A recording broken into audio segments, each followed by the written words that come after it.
As the Titans gear up for training camp, interim CEO and President Steve Underwood has made his intentions clear. The team is not going to back off that offset contract language involving their #2 overall pick in Marcus Mariota. John Brickley with you here on ESPN.com. For more perspective, want to welcome in Paul Kuharsky, who covers the Titans for us here on ESPN.com. And Paul, you've been following this story. What more can you tell us about this situation? Well, I know how firm the Titans are on it because I had that conversation with Steve Underwood. I don't know how firm Bruce and Ryan Tollner, Mariota's agents, are.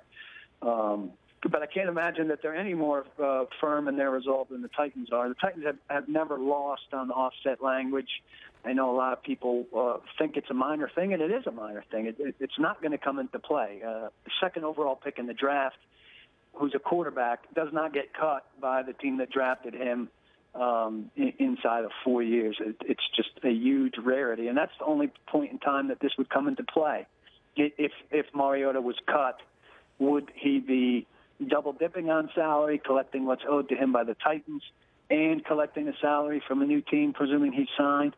Or would the Titans be off the hook for some of that money? We're talking about several $100,000 that's never going to come into play. But this is the one thing that's left for teams and agents to haggle over, and the Titans haven't found a way around that. And this has been an ongoing issue for the team since they drafted Mariota. We've got training camp coming up in a matter of days. Is that going to affect his presence in training camp, and will affect any time that he misses maybe preseason or even the regular season?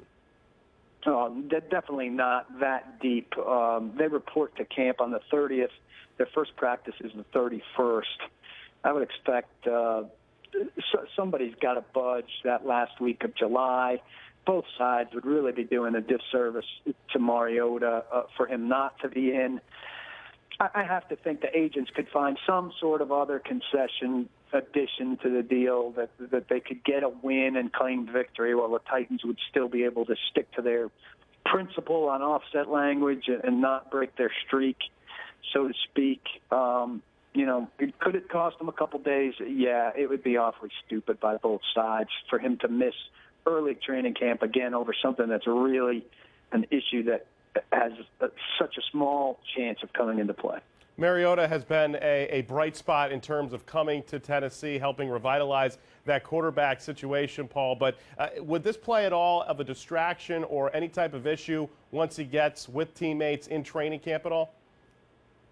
I don't think, players never hold it against their teammates for getting what they can and what they feel like they deserve. I wouldn't think there's anything at play there. I think it would increase the distance between the Titans fan base and Titans management right now because they've got 9 open practices in training camp. People are going to be out on the 31st expecting and wanting to see him.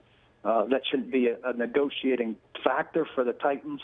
But if he's not out there at practices that they have where they have a chance to put the new face of the franchise on display, they're hurting themselves, obviously, in multiple ways. Paul Kuharsky, who covers the Titans for us here on ESPN.com with the very latest as the Titans and Marcus Mariota trying to iron out those final details of his rookie contract with training camp coming up on July 30th.